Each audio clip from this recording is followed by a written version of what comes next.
Hello, everybody, and welcome to the Northeast Scene Podcast. This is Keith. And Tommy. How's everybody doing tonight? Tonight on the show, we've got a special guest. He was previously in Royal Thunder, and now he's going full tilt with his new project, Moondestroys. Please welcome to the show, Evan Diprima. Ew. Keith and Tommy, man, thanks for having me on, dudes. Welcome. How's it going today? Going well. Sitting down here in Atlanta, just kind of taking it easy. We've been binge watching, like ID channel. Nice. for weeks now. I used to watch ID Network religiously, and I used to have the TV on when I would go to sleep, and ID Network would always be on, but I had to stop doing that because I would have brutal nightmares of like murder and torture, and every single night. It was horrible. Yeah, that happens, man. So now, I usually play video games right before I go to bed, so I just dream about like Call of Duty or Final Fantasy VII, which is fun in a whole different way. Dude, FF7, that's the best game ever made. Oh my god, I totally agree with you. And I'm out. It's funny you mentioned that. This is like when you talk about school, Tommy. So hang in there. No, Final Fantasy VII. Now, I think it's the best game story ever. It's just so engaging and so expansive, and I always wished they would do a movie, like a feature-length film about this game, because it's just such a good story. And the Final Fantasy VII remake is essentially that movie. It's almost like a playable movie. I mean, it's a game too, but there's a lot of cutscenes and dialogue and all that kind of stuff. Have you played?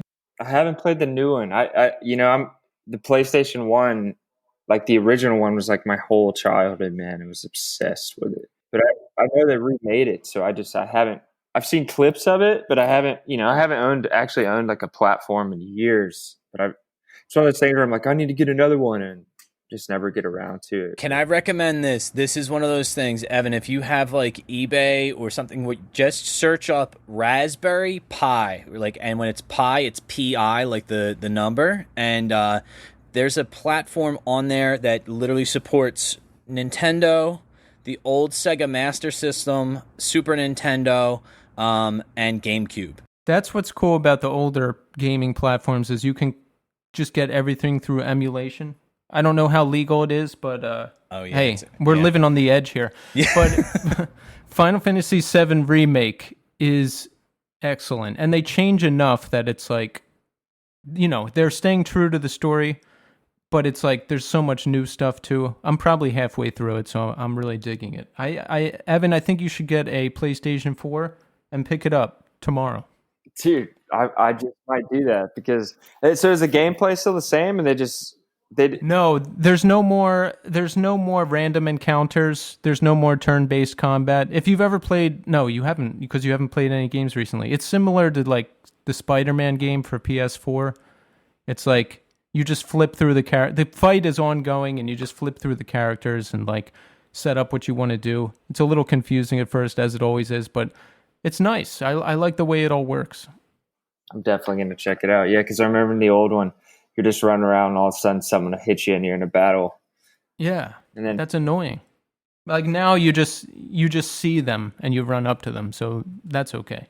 But I've talked about it on this show before. On YouTube, there's someone made a 13-hour, or it's like a 13 or 17-hour YouTube video of all the game, all the gameplay and cutscenes and dialogue from Final Fantasy VII. It's like a 13-hour epic, and I at some point in this quarantine I watched the whole thing. Like, I'd settle in for the night with my food and like put that on the TV. Dude, it's amazing what's entertaining right now. Juan sent me like a Phil Collins In the Air Tonight drum loop day before yesterday that's like probably 10 minutes long or something like that, and I listened to the whole thing. Well, that's sick. Just over and over and over again for like 10. I need to hear that. Yeah. So we were talking a little bit before we hit record. Evan, you live in Atlanta? Yeah, I'm down here in Atlanta right now. I'm actually, within a month, we're going to be up in North Carolina, but I've been in Atlanta my whole life. Yeah, man. Been trying to get up north, slowly but surely. How far up north are you trying to get? Man, shit, if it keeps going the way it's going, I'm trying to get to Canada, dude. I hear you on that. I read some story online where like Canadians were saying like, please stop trying to sneak into our country. Oh my God. It's like the table has turned so much. It's like, come on, can you blame us? Like, look at what's going on here. Look at the losing battle that we're fighting. Yeah, it's insane. I'm gonna be living up near Charlotte within nice. within the month. So about 4 hours away from where I'm at now. So not too big of a move, but the first step in the stepping stone. Yeah. So why are you moving up there? Just to get further north, or? Yeah, just change the scenery, change the pace, man. I've been downtown Atlanta for like like I said, I was born and raised around here, but I've lived like smack dab downtown probably the last 10 years or so. So man, I'm just ready for some quiet. I'm gonna have build like a little rehearsal space.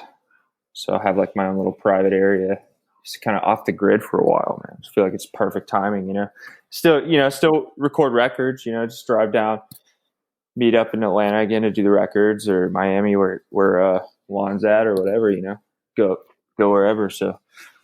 Right. So Juan is your bandmate in Moondestroys, which is your new band, which we're going to dive into. But how does it work with you guys playing together? Because he's down in Miami, you're in Atlanta, now you're going to be up in North Carolina. Yeah, we basically send stuff back and forth for a while. Then we'll set out like a few weeks every other month or so, and we'll get together and just kind of like marathon stuff, like 10 hours a day type thing for a week or two straight, demo. Or that's actually how we did the EP. That whole thing happened within like a week. Really? Yeah, we got together, just wrote for like 36 hours straight or something, and then just went to the studio 2 days and nailed down the instrumentals. And then the other dudes, we'd send files of the instrumentals back and forth with the other guys on the EP kind of thing. So it's been that, man, because Juan and I we played together 10 years ago in a band we had called Stallone, which was like an instrumental project that basically, it's actually what we were trying to continue when we got Moondestroys together. We're like, hey man, let's get together, do some more Stallone tunes, but it just evolved in the studio. And we're like, we need to kind of maybe change the name and make this something new, because it's so different now. Because it'd been about, probably 7 years since we had actually played together. But we've always been like that. The chemistry between the two of us has always been insane.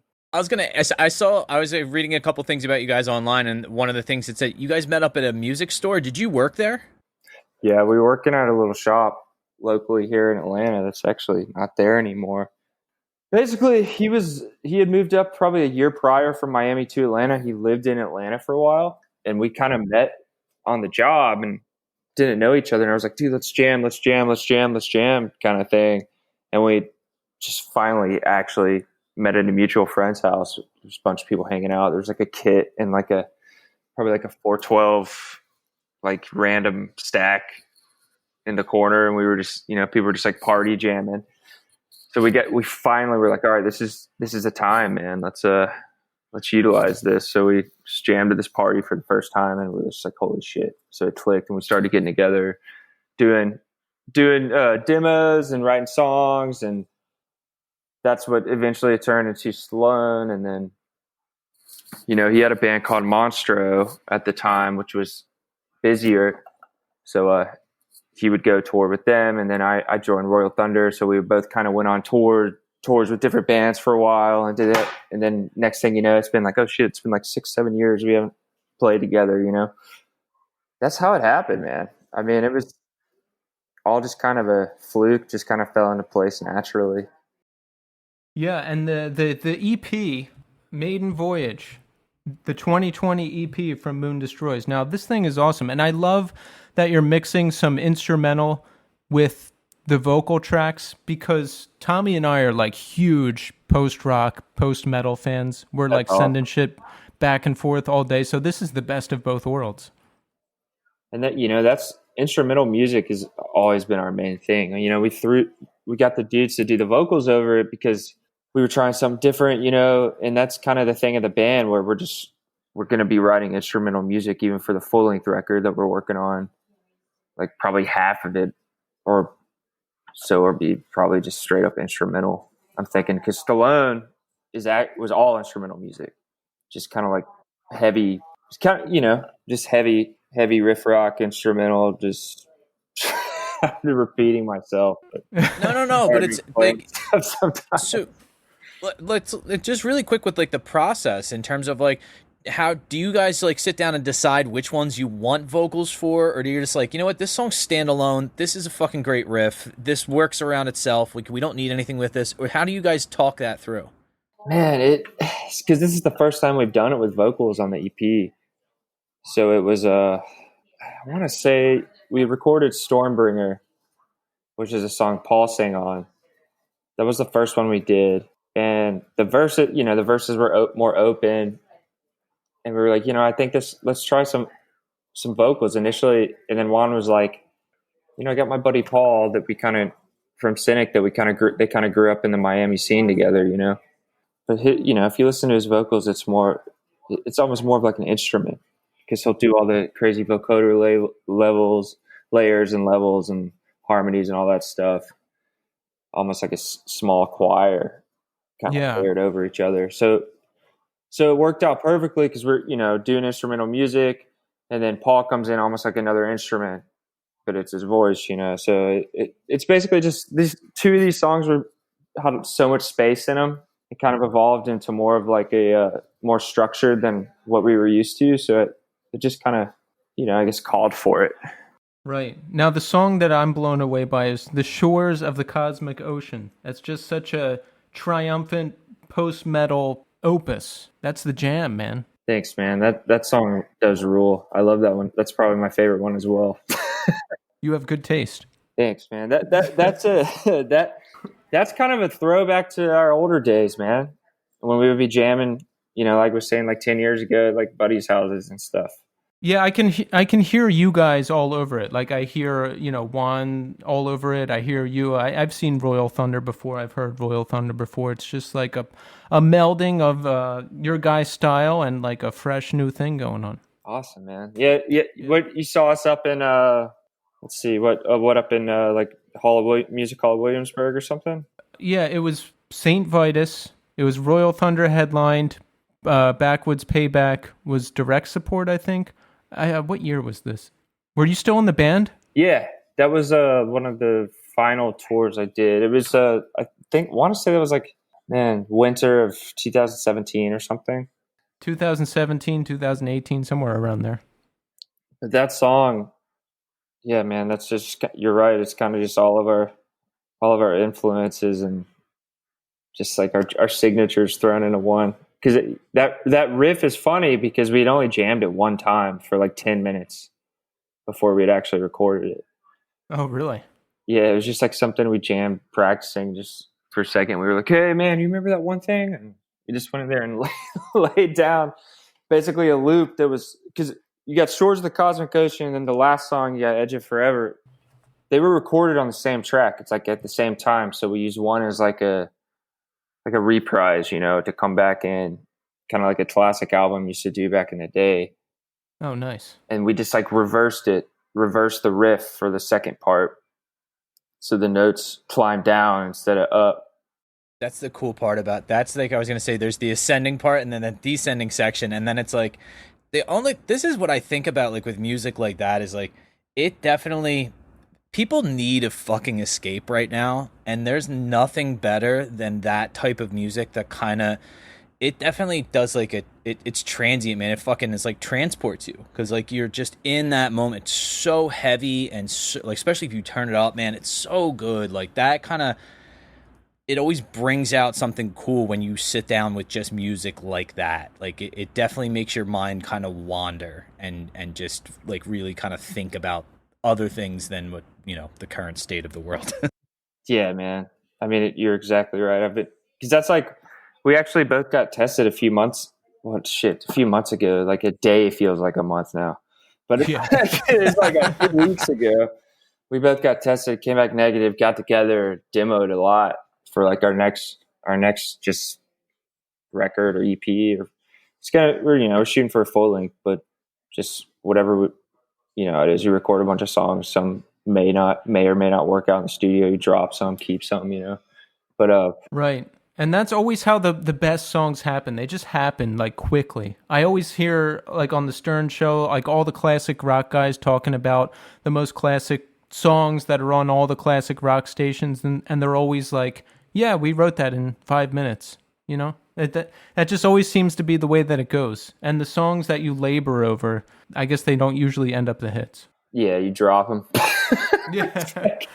You're like, dude, we worked on that song for like 10 hours. And you're like, oh, well, you're right. This one that came together in 3 minutes is better.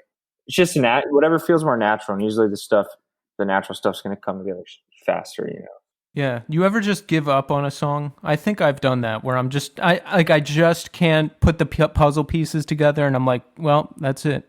Oh yeah, a ton. Especially rhythms and stuff with drums. You're just like, sometimes as a drummer, you're like, how can I move this how I want to move this? And sometimes it just won't click. You got to come back to it later. Yeah. Drive you insane. So let's go back a little bit. So did you grow up in Atlanta? Yeah. So I grew up about 30 minutes outside of the city. But, as a kid, when I started playing music, all the places to play were downtown, like all the shops and everything was. So it's me and my buddies actually started like, we had bands and we were little kids and stuff like that. Started playing downtown. Like our parents would drive us to the club when we were like 14. Like we'd be opening for like these older dudes playing these heavy bands. And they're like, who are these fucking kids coming and their parents dropping them off? When you were that age, what kind of bands were you playing in? Shit. I mean, I'd like hardcore bands, and, I was obsessed with like Megadeth and Metallica and Anthrax, just heavy metal stuff. And we're from the same school, because that's like when I saw like some of the stuff, I was like, oh, the dude from Cynic is on this. In my head, I'm going like, I grew up like going crazy over that type of stuff. Like we had, who did we have? Oh, Brad Truex from Interpol. And I went off about like how I love Florida death metal. And in my head, I'm hearing Keith just be like, oh, I don't want to hear about this.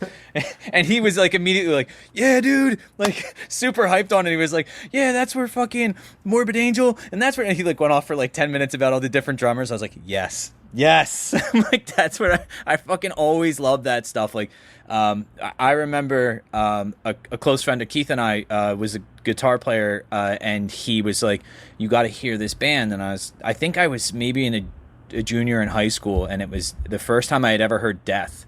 And it was when The Sound of Perseverance came out, and I remember hearing the opening to the one song, and I was like, okay, I'm done. I was like, this is fucking insane. I was like, this is what everything needs to sound like this from now on. I'm not listening to music that doesn't sound like this. Yeah, Tommy covers the metal end of things, because I used to listen to some of it. Like I used to dabble with In Flames and Nightingales and some of that more melodic stuff, but I never really got the metal classics. I went straight from like new metal to Hatebreed to Dillinger Escape Plan to, so I'm just like, it's got to be like someone's getting the shit kicked out of them, or like we can't even tell what's going on. No, man, I mean, the thing about me, dude, is I love everything. I even like some like pop music and stuff. Yeah. If it's good, it's good, dude. Yeah, I'm like that too, because that's why I'm glad we got in touch with you, because I probably wouldn't have caught wind of you guys otherwise. And it's like you said, if I hear it and it's good, it's good. As long as the song's good, I'm in. There was a period of time where Keith was sending me just like rap stuff all the time, and I was like, okay, I some of this I'm okay with, and then other stuff. What was the one that you sent that I was so obsessed with? YFN? That dude. Oh yeah, YFN Lucci. Yeah. Holy shit! There's that one song is I don't remember whose verse it is, like Young Dolph or something like that. Yeah. He has that one line in there. He's like, "Fuck everybody and fuck everything," and I mean it. And I'm like, oh, okay, so that resonates. Like I can identify with this. Like this is pretty cool. Like that's my daily affirmation. So you're playing in hardcore bands as a young 14-year-old. That's a young start. I dig that. Like you got started early. Yeah. So I started taking. I want to say I started taking lessons when I was like 7. It's like a little kid. I'm 30 now, so I'm still young. But Oh, okay. Yeah, you are young. Shit. I assume like, well, at this point, I assume I'm older than everybody because I'm 38 now. So I used to be younger than everybody. Now I'm older than everybody. I've always been the baby in the band, dude. So I was just saying I could never get down with like dudes my own age. Like I mean, I don't. I don't know. Couldn't relate. That's like Juan. I was like he was like my mentor for years. Yeah. Heavy music. He was like threw me through boot camp when I was, it's like, but yeah, man, I've always been the youngster, but it was cool. I think it's, I was around it as a kid. My mom played piano, still does. Her mom did. Then her mom's mom did. So it was like all pianists. Is that how you say it? Yeah. Pianist, yeah. But I think now it's acceptable to say pianist because people get like embarrassed by it. Oh yeah, yeah. Just you got to make sure you really pronounce it, or this conversation might sound weird. Because there's that movie with the one with Adrian, the pianist, the pianist. But some people will say the pianist. Like I remember that because I think it won an Oscar, and I remember people being like the pianist. I'm like, fucking pianist. Are you out of your mind? Like pianist, dude. But yeah, man. So I was around music a lot.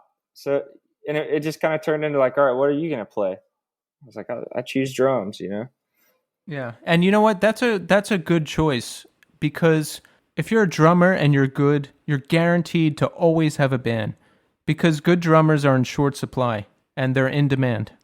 I hope it stays that way, dude. I hope program drums don't come in and replace us all, because that stuff's starting to sound real, dude. That's what, yeah, like our last guest was talking about how, they're re-recording some songs and they're just doing programmed drums. I was like, you can just do that? Oh, yeah. I'm like, the whole reason I don't have a band is because I can never find a drummer. Like, you're telling me I can just jump on Logic and do it myself? He was like so adamant about it too. He was like, yeah, like just go get it. Like he's like, do you have a fucking computer? Okay, you can fucking record music. You're done. Like I gotta do that, dude. So many times I've heard like buddies tunes they're working on, and they're like, dude, check this out. I'm like, yo, man, that drummer's awesome. Who's playing with you now? And they're like, oh, I programmed this. I'm like, what? Wow. Like, that's amazing. Yeah. I do remember this was like not that long ago. I was like scrolling through Instagram and one of those things came up and it was like I think you could just buy the sound packages, and I think the one was called the Drum Kit from Hell, and it was just like all of these pre-recorded sounds that you can just program yourself, and I'm like, oh, okay. And then they had like all these like subcategories, and I mean like super super niche shit. Like there was one fucking thing that was just crust punk. And I was like, what a fucking odd category to like fucking... In my head, crust punks have like one dreadlock and fucking ass suck t-shirt. Like they fucking like they don't have a computer. Like what the fuck are you talking about? But like there's huge sections out there of just fucking pre-recorded shit that you can just use.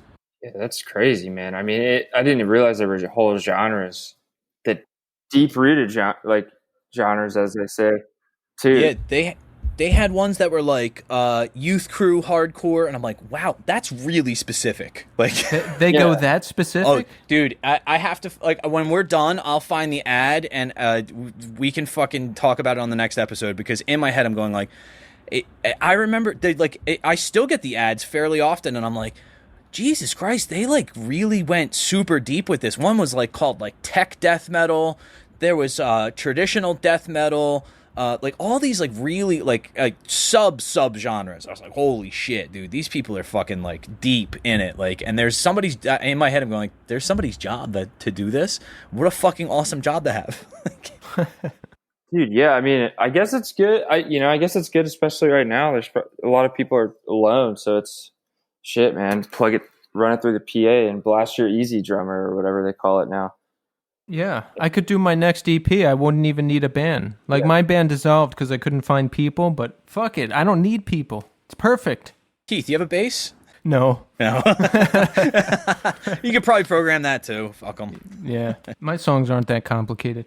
So, all right, so Evan, you're in Atlanta. You're playing in early bands, right? So how do you kind of start to take this more seriously? Growing up, I did like drumline and all that stuff growing up in school band and all that jazz band. And I was trying, some people were like, you should go to music school. And I was like, but why don't I just go play? Why do I have to go to school?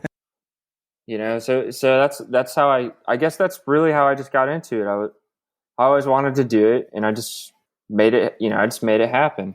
Got dudes, always play with dudes I knew who were serious, even if I had to like prove myself to them as a younger dude or whatever, and I just kind of dove headfirst into something, straight into the frying pan. I didn't really know what I was doing at first. Yeah, like when you're in it, you just figure it out. I remember watching certain things bands did, and I would replicate that. And there was a point where, in my first band, where I had shit down to a science. I knew how to tape the chords into the pedals to make sure everything was pro, and I knew how to do my setup. And I was like, man, I feel like a pro now. But now it's been so long since I've been on a stage. I feel like I'd be starting all over again. Oh yeah, I mean, I haven't even thought about being on stage since in probably months now. Yeah. Honestly, dude, since it started, I've been thinking about like, okay, what's going to be the next thing to make this work? It's I know a lot of people are live streaming, and we actually just, when we demoed, just did like a live playthrough in Juan's room just because like, I don't know what else to do, dude. That's the one thing you can do right now. Because we still got to play, and I think the dudes who are super heavy about it and really, really into it are gonna figure out ways to do it no matter what, and they'll still be there when you can go play live again. It's kind of like the test of if you're in it and you really want to, and you're a lifer player, then you'll just figure it out. Exactly. That's what Pat said when he was on here. Remember that, Tommy? He's like, it's going to weed out all the like weekend dad rock bands. Yes. No, he's like, yeah, dude. He's like, check the pawn shops, dude. It's going to be fucking chock full of fucking Telecasters because everybody's like, I don't fucking feel like playing anymore. He's like, it's going to weed out the weak people. Yo, so I found that, Keith is going to yell at me, but I found that company that sells those MIDI packs. This is the listing of them. You're back on this now? Black metal, cult metal, death metal, gent metal, doom metal, emo core, folk metal, grindcore, industrial metal, melodic death, metalcore, progressive death metal, skate punk, crust punk, thrash. All right, you got it. All right, I got it, dude. I don't even know. And I've never even heard of some of those, dude. Yeah. Fucking insane. And it's like the packs are like $2 a piece. It's fucking nuts. Damn. Well, I'm gonna get on that shit. So Evan, when did you start like touring and getting out of Atlanta and playing out of Atlanta? Oh dude, even when I was a kid we would play regionally. Really? Yeah, we would Atlanta we'd play like Nashville and the Carolinas and Florida, and as a kid went as far as like New Orleans. I mean, on the weekends, of course, being a young lad. How old were you? Like 14, 15. So like my pops would drive us to these out of towners, So your parents were like totally on board with it. Like they were psyched about you playing music. Yeah, I mean, it kept us kept me and my friends out of trouble, Instead of going out and doing stupid shit, we'd be just blasting heavy music in the basement and then going to attempt to play live. It was so funny, man. Looking back on it, it's so cool. Like, I want to have kids one day, and hopefully, when it's safe again, I can do that. But I would totally do that for my kid. I'd be like, yeah, dude, I'll drive like my kid's shitty band all the way 5 hours to just go watch them play, basically for like 2 people. Oh, dude, I would absolutely do that. Yeah, like if my kid was into stuff that I'm into. Like that's just a bonus. Yeah. I was just gonna say, I was up early on Saturday morning with Ellie because she woke me up because she wanted to go to the skate park and then go play lacrosse, and I was like, "Fuck, I love both of those things. Let's fucking go!" It's like a mini you. Yeah, and the best thing is like everything they do, you're like fucking 100 times better than them at. So they're like super psyched on just being around you, and then you're like, "Wait, can you show me how to do that?" And I'm like, "Okay, cool." Like it's just this pure interest in what you're doing, and like they have that, and it really makes me love it again because they have this enthusiasm that I remember having when I was little too. And you're just like, you latch on to that and you're just like, wow, this is just, I do remember it being this fun. Like we were skateboarding and she fell hard as shit and she got up and she was like, wow, that sucked. And I was like, yeah. And she's like, can we keep going? I was like, yeah, of course. And she just smiled and started pushing again. I was like, yes. I was like, this is fucking rad, dude. Dude, now if you fall as a grown man, it's over. Yo. Dude, I actually fell today. I have like these spiral stairs in our condo, and I'll clip up sometimes, and I just like I busted my ass, dude. Bottom. It's embarrassing, but hey, man, dude, I've been in the house for months now. I've gotten brave on those things, you know. Yeah, there used to be a spiral stair. Tommy, remember my Fishtown Gall Street house? Yes. There used to be 2 spiral staircases, wooden, and if you walked down those wearing socks, like you were falling down the stairs. There was no question about it. And I did multiple times. One time I had 2 pairs of socks on because it was wintertime and it was really cold. And I fell down the stairs, like on my back, like on my spinal cord, like down each step. Oh. And then I climbed back up to go to the bathroom and I got real lightheaded and I went like head first into the wall. Oh, dude. Yeah, I wasn't even fucked up either. It was weird. I fell at this skate park about 2 months ago, and I was by myself. I had gotten up early because Ellie was like, she was like, I don't want to go tomorrow. She's like, it's gonna be too hot in the morning. I don't want to go. And I was like, all right. So I get up really early. When I go, I get up at like 6. So I got there, and I was so like hyped because I had the whole place to myself, and it's a big concrete park. And I was like, yes, this is fucking great.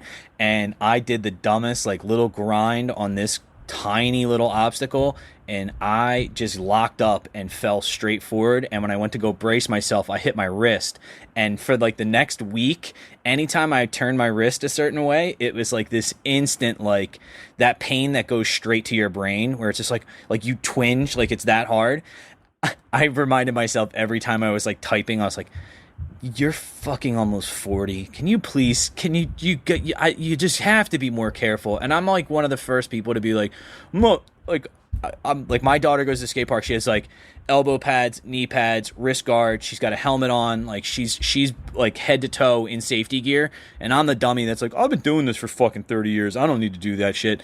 And the first time when I really fell like that, it was the first time I've hurt myself as an adult where I was like, okay, you really need to kind of like be super careful here because I don't want to have to be at work with a cast on, like, and then everybody's like, hey, what'd you do to your arm? And then have to explain to them as a grown man, I hurt myself skateboarding. Like, dude, it's funny you say that, man.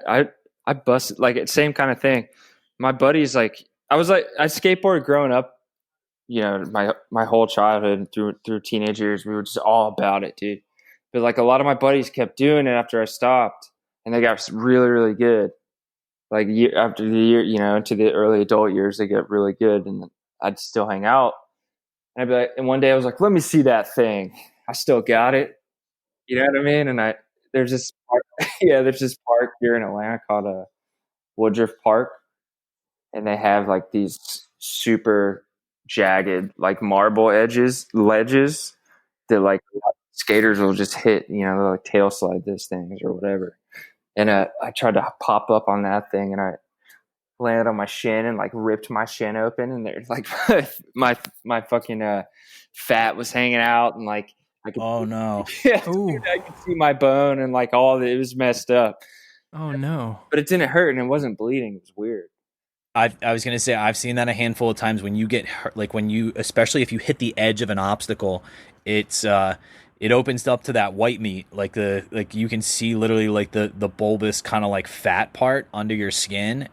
That means you need stitches. Like, because I've seen kids do it before, and immediately they're like, oh, it's not even that bad. And then it starts just leaking. And you're like, yeah, bro, you need to lock that up real fast. Like, take your sock off, like, tie it up, and somebody's got to take you. You got to get stitches. And they're like, really? It doesn't even hurt that bad. It's like, Okay, well, here's the thing. That's not gonna heal.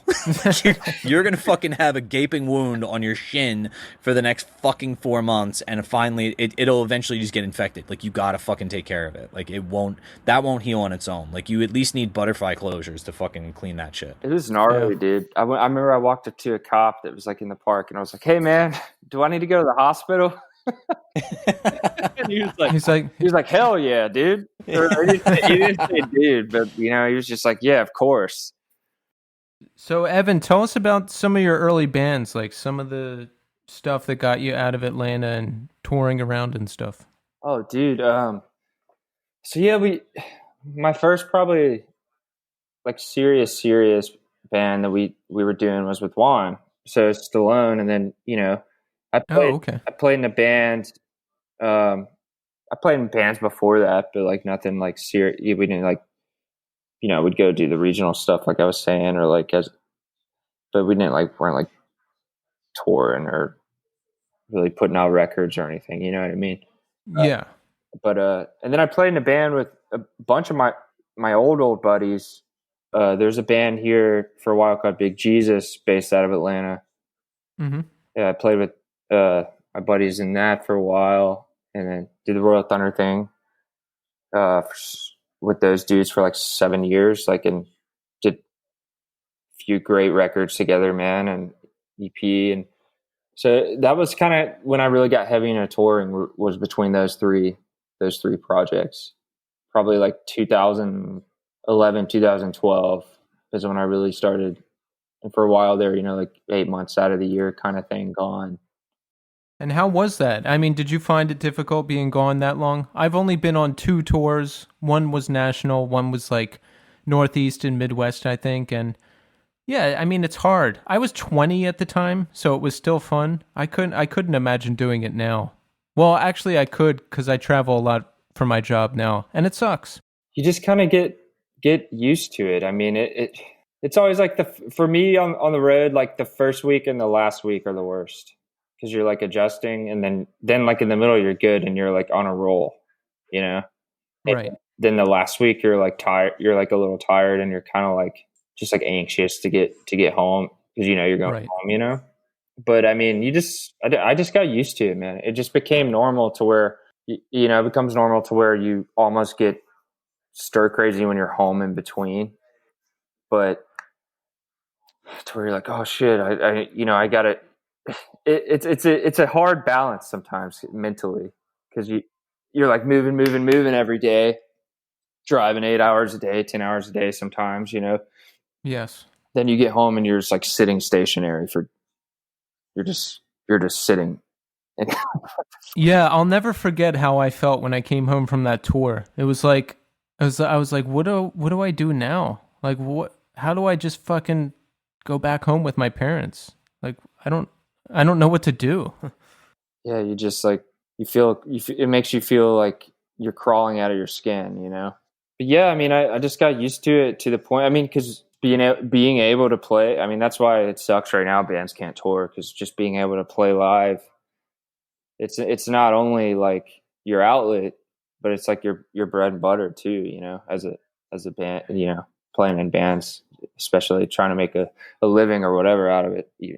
As hard as that is, anyway, it's been real tough, especially putting out records and stuff, touring in support of it or things like that. But you know what, man, I think the cool thing is I think everyone's going to be so ready to get out there again and play that by the time it is safe, and by the time everyone gets their shit together and takes it seriously, I think there's going to be a lot of good records that come out of this. I think a lot of good tours are going to come out of this. I think people are going to be hungrier for it than they have been in years, man. So yeah, I think there's going to be I hope there's going to be a ton of good shows. I hope there's so many shows that I have to make like tons of hard choices to decide which one I'm going to go to. Yeah. That's what I'm hoping for. Even in the past, there's years like that to where you're like, holy shit, there's good tours this year. Like it's just like one show after another, just rippers, So I think you're right. I think it's going to be like that, but for like a long time, hopefully permanently. Hopefully this is the last time we have to do this. Yeah, like who could have imagined that music would just be done? I mean, could anyone have predicted that? It's crazy. I mean, it happened like almost overnight too. Yeah. Yeah, the last show I went to was in December of 2019. I don't know, there was just no good shows from January to March. And then there was all these great shows happening in March. And then all of a sudden it was just like, nope. Nope, none of them are happening. Yeah, I mean, it's like with us. That was the first EP for this project that we put out, and with us, we were just like, we can't tour, and we accepted it kind of pretty quick, and we were like, well, let's just start writing another one, and it's whatever, got to do what you got to do, and when we can go out live, we'll just play a little something from everything. But it's crazy because like you can do the live stream thing or whatever, but it's cool, but it's not the same for the band, and it's not the same for the audience. It's almost like a mutual feeling of like, because the band doesn't have the energy of the audience to like riff off of, and vice versa, Yeah, my thing is I still love seeing live music. Even in my worst states, I always manage to get out like to see a live band. And I just don't watch a ton of band video stuff unless it's a band that does not exist anymore. And then I dig around for stuff. And it's got to be harder for a newer band like Moondestroys as well. If you're an established band and you have like an audience and I don't know, you can set up a Patreon and like, I don't know, there's stuff you can do. But for a brand new band, I imagine it would be harder. Yeah, I mean, it was definitely like, there was like a couple weeks of like, oh, but then it was like, you know what, let's just fuck it. Let's just write a ripper, dude. So yeah. So we worked it out. Like we were saying last month, we got together and demoed. We actually like demoed probably 16, 17 tunes, ideas type thing. So we just been studying it since then. Yeah, I think it's a good test to just figure out shit to do. Like with this podcast, I went and figured out how to do it remotely. And then I'm like, whatever I can think of to do, like different kinds of episodes, or we have this playlist now of like guests who come on and old like bands from our area and whatever, like stuff we like. So, just any idea I can think of to get stuff out there. Where there's a will, there's a way, dude, as they say. It's true. Exactly. Is Moondestroys planning on doing a lot of touring once the world opens back up? I definitely want to. Yeah, I mean, it was something we were figuring out right before this happened, because it's basically Juan and I doing it. We have it's basically like Juan and I are writing the music, and we just have a bunch of our friends or fellow musicians that we respect and know, kind of just guess, throwing their thing in each song, or hey man, so and so would sound awesome on this song, hit him up. You know what I mean? It's like, it's that kind of project. So live, the idea is to just take out people who would be available that have been on the recordings or things like that, whoever's available for said tour, show, kind of thing. So that's the idea of it. So it's almost like a huge collaboration in the long run. I love that. Yeah, I love, on hip hop records, there's always tons of collaborations, and I go right to those tracks because I'm like, these are going to be the bangers, and I like the idea of carrying that over into like our world of music. Kind of like Converge did with their one record, the 2010 record. Like, just tons of collaborations. It would be massive. I mean, that's exactly where we're at with it too, because we're just trying something new. Yeah.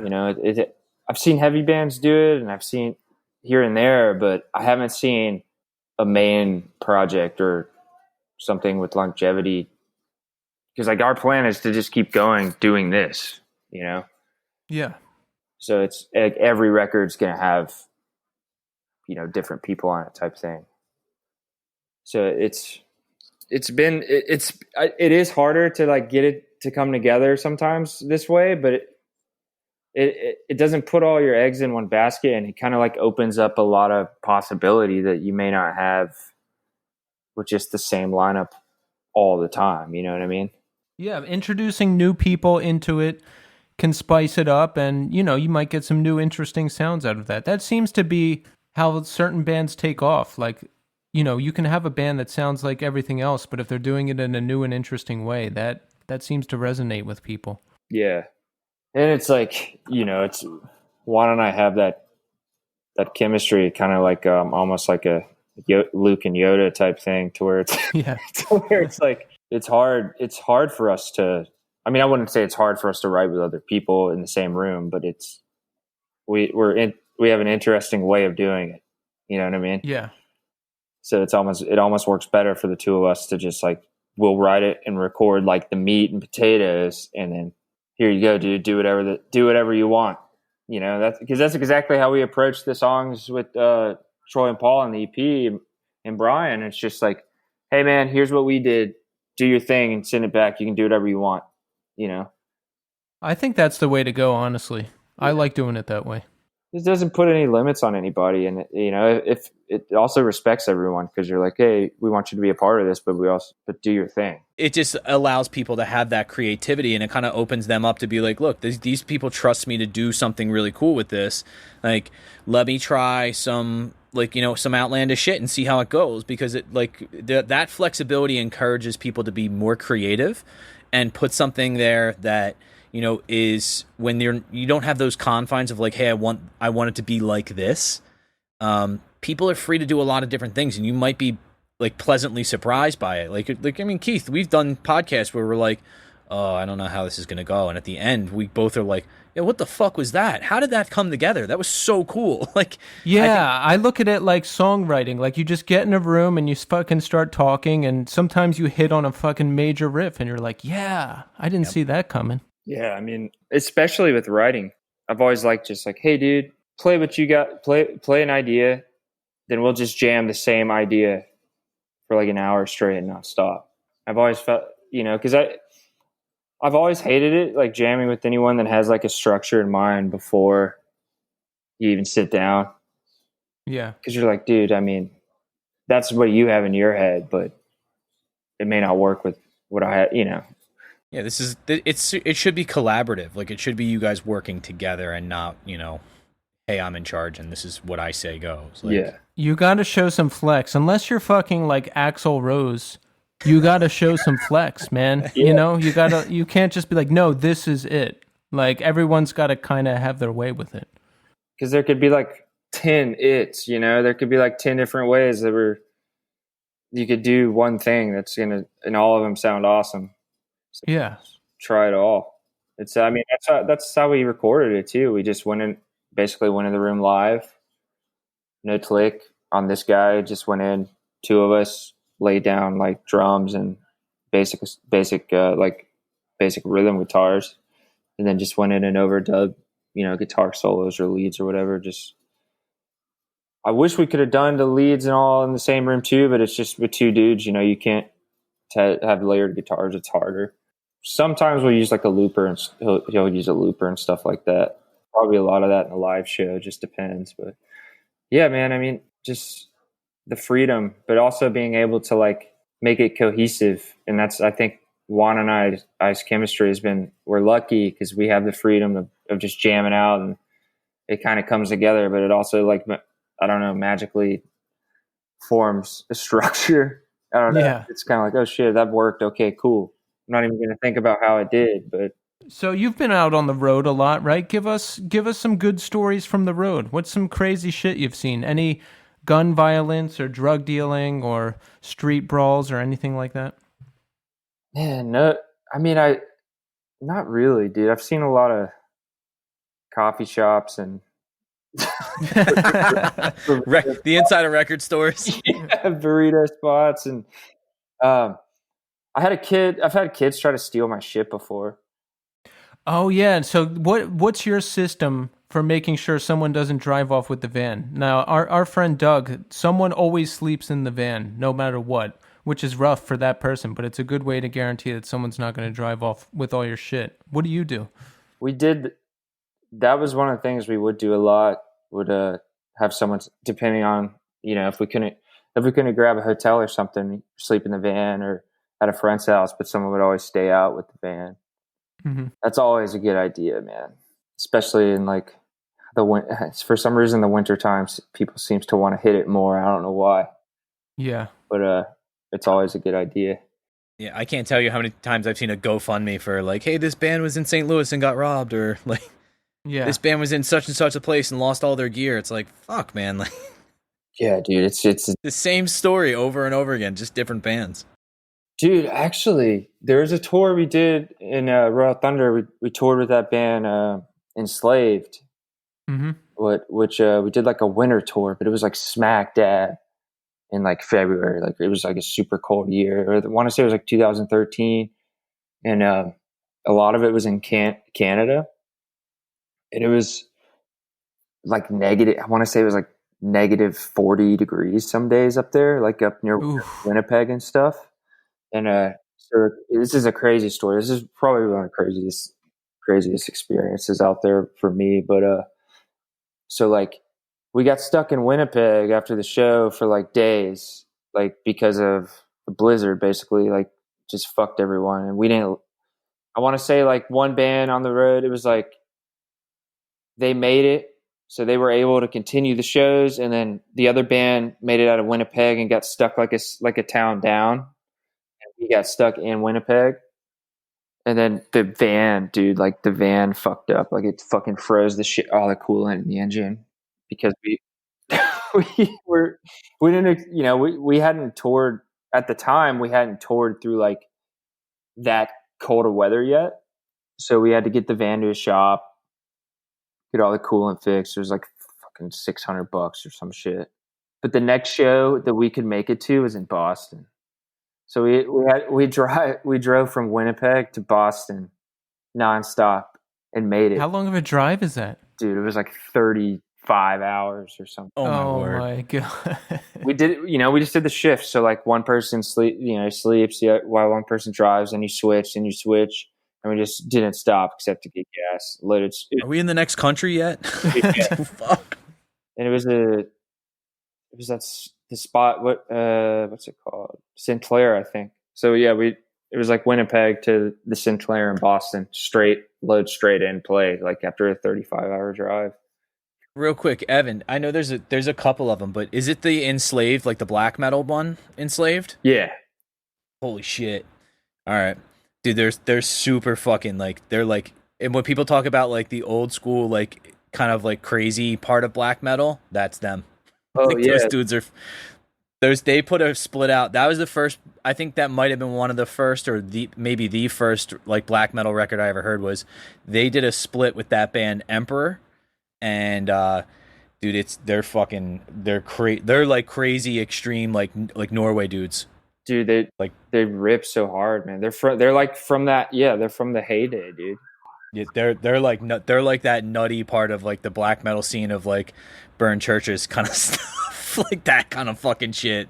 They're like the most jolly, cool dudes ever, and they just get on stage and just destroy it. I remember when my buddy gave me he gave me that record. Well, he had burned me a copy of that CD, and he was like, yo, Enslaved is, and I don't remember their ages, but they were, both of the dudes that were like the main two core songwriters were I think they were both under 17.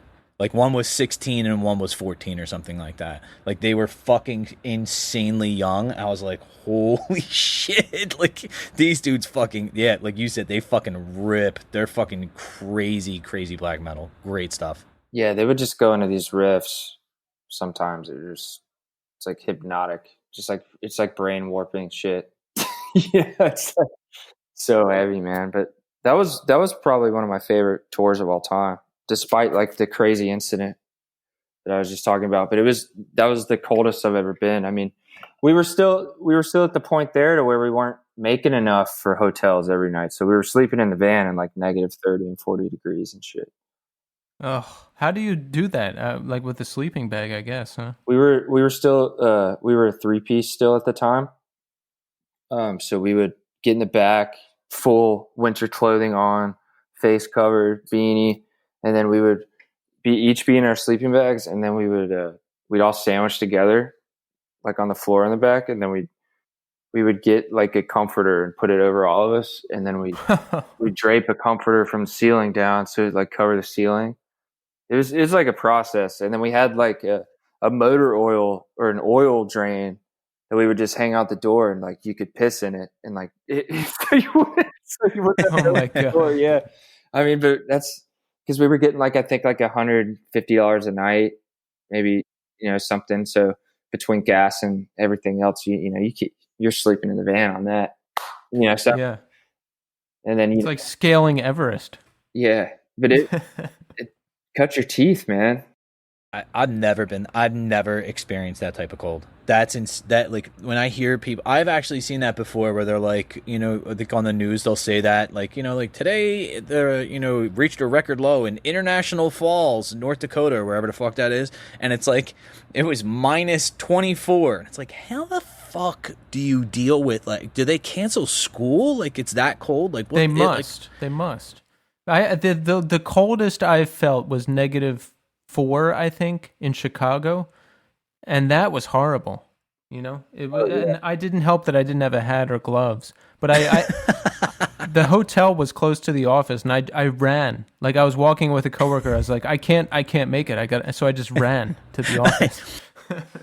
This is the quickest. Keith, you can cut this, but like that was like us. We were all from Atlanta, where it snows like maybe once a year. So we were like going just straight, and just had no idea what to expect, man. Well, we're here and it snows once a year, but we haven't had a good snow in fucking forever anyway. Like, it doesn't snow anymore, man. We're on our way out. So, Evan, I have twin daughters that are 6, and I have a 10-month-old, and they're like so mad. Like every time I'm like, hey, it's gonna snow tonight. They're like enough to like go play outside. I'm like, probably not. Like it was always like it's like a coating, and then it turns to rain. It's like, fuck. We got that back in the 80s. Remember when like a pond would freeze and you could walk out on it and stuff? Dude, there was a time in 8th grade. It was that blizzard of 96. Yeah. We had 31 inches or something like that. And yeah. I remember there was a couple, like with the way my house was set up, the way we lived, our houses were really close together. It was kind of like the Levittown houses. Like there's not much space in between each house. And I remember the snowdrift on the side of our house went up to the 2nd story.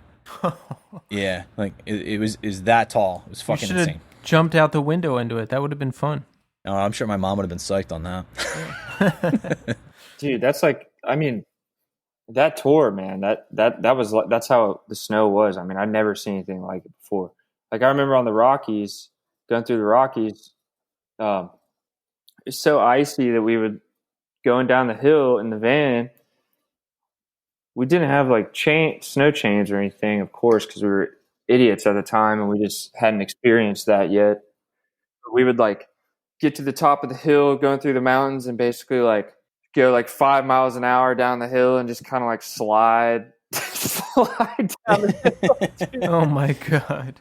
It's gnarly, like 2 a.m. Like, cause you're like, we'd get stuck up there, we'd still be driving through the night, and it'd be like, 11 p.m. and we're like, oh, we're starting to go through the mountains. Cool. No big deal. I'm not thinking that like, oh shit, we're going to have to make it through. And we're still driving through like 2 a.m, like flying down the hill. That's like the first time. So I went to college up in the mountains, up in Pocono Mountains. And I remember we were taking the road back. It was like we had come home from winter break, and it was my friend and I. And it was the first time I'd ever noticed them, but we were on this road. And on the side of the road, it's really like the road is super steep, and off to the right hand side, probably every half mile or so, maybe every mile, there's this huge. It looks like a ramp going. It looks like someone's really steep driveway, and I was like, wow, that's crazy. Like, well, look at someone's driveway. And I remember my friend who was like from up there was like, yeah, that's a runaway truck ramp, dummy. And I was like, what? He's like, yeah, when it's icy out here and the trucks are coming down here, even when they apply their air brakes, they can't slow down fast enough. So if they have a huge, like if they're towing a big load and they can't slow down, they basically drive up those ramps. And because of the steepness of the hill, it slows them down before they actually crash. And I was like, that's insane. I was like, I don't fucking ever want to be anywhere near that when that happens. Can you imagine that? No. Like it's so scary to think like it's like a 60,000 ton vehicle fucking doing 55 miles an hour and it's next to you. You're like, I hope this thing doesn't have to drive up a huge ramp to stop. Like that's I remember just seeing it being just when he told me that I was like, that's bullshit. Like that's not what those are fucking for. It's somebody's driveway. And he's like, why do you think they're so evenly spaced? I was like, oh. And he's like, and why do you think they're only when we're going downhill? I'm like, I don't know how those guys. That's quite a skill, man. Because I see those guys driving like tractor trailers through Manhattan, and I'm like, how the fuck are they doing that? Dude, that always blows my mind because you're like in my head. I'm going like, I get nervous driving in like especially like if I was downtown. Like my wife has to go to Queens tomorrow, and she's like already panicked about it. Really? I'm like, no, I'm like, dude, it's fine. You're just you're going straight. Like you literally are on highways 99% of the time. And she's like, yeah, but it's so scary. Like I don't know the streets, and I'm like in this area, and I'm like. Think about somebody that has to deliver like Coca-Cola to fucking like to fucking all the corner stores. Like the fucking dude's got to drive that fucking huge truck through the fucking middle of downtown Manhattan. Like it's fucking insane. Yeah, all you got to do is really pay attention and just move with traffic. Now I'm horrible with directions and I fucking get lost constantly, wrong turns, all that stuff. But I can do it. If I can do it, she can do it. I always think about the inconvenience though of like when you like there's a 7-Eleven in front of my house, and sometimes I'll go there to like get milk or something like that if like we ran out, and sometimes I'll be there. I usually go early in the morning before anybody's really there, and the delivery trucks will be there, and they have to literally take up like all, because it's a really small parking lot, they have to take up all the spots, and all I think of is like I would be on like such high alert of like, I'm so sorry that there's no parking here because of me. Like I would be apologizing to everyone as they walked in. That's the worst part, dude. That's the worst part of tours is parking in busy cities, dude. Yeah. That's all right. That's I've never realized this until now, until we're talking about it. That is it, dude. So what do you do? How do you find a spot? Because this is something this is actually something I worry about. This is how neurotic I am. Like I'll be walking up to the venue like I live pretty close to St. Vitus, so I'll be like walking up and I'll be like, oh, I hope they found a spot. There's no spots around here. Like, how do you do it? Sometimes it takes hours in certain places, man. Hours? Yeah, I mean there have been times where it takes hours. I mean. St. Vitus, luckily, is awesome because you can park on that street. So if you get there early enough, you can get a spot like right across from it. Parking there has always been awesome. But like we played, what is it called, LPR, and parking there was crazy, man, because you can't park near it. So it was, I want to say it took like an hour and a half, maybe 2 hours to get the spot. Because you just don't have an option. Like you can't haul gear that far. So you're like, we got to get close. Like drop it and then someone will take it and park. But luckily, I was never the one to park because I'm always the worst driver, literally. So it's that's good. But that's the worst. But I've accompanied many parking quests. Been in the passenger seat many times. I remember seeing that on South Street, like walking on South Street and see like a tour bus parked outside of the TLA, and and be like, oh, how did they do that? I can't even. I had to park off a fucking Bainbridge. I'm like fucking 8 blocks from here. Like, what the fuck? Like, how did they find parking for like 8 spots? They probably had a spot sectioned off for them. Hopefully, I think they do. I think that's what they do. Is they have the sections kind of like kind of quarantine. Like no one's allowed to be in those spots, or they park something there that's movable, and as soon as the tour bus gets up, they just move everything out. Yeah, they probably cone it off. Like, yep. Fine citizens. So, Evan, you've done a lot of touring. You've encountered a lot of people in music. Have you ever run into one of your musical heroes and just been very disappointed with the outcome? Man, not to the extent to where it's like, oh man, that dude just, but like I've done stupid things around people that I like were my heroes. Like I've done embarrassing things. Like anything you want to share? Like we played Hellfest 2014. I was like, we had a bunch of pizzas that were left over, and I was always like the dude like, hey, I'll take whatever food no one wants. you know, and I would take it and eat it because it's just what I did every show. I was all Yeah. about like, I was like the food scavenger.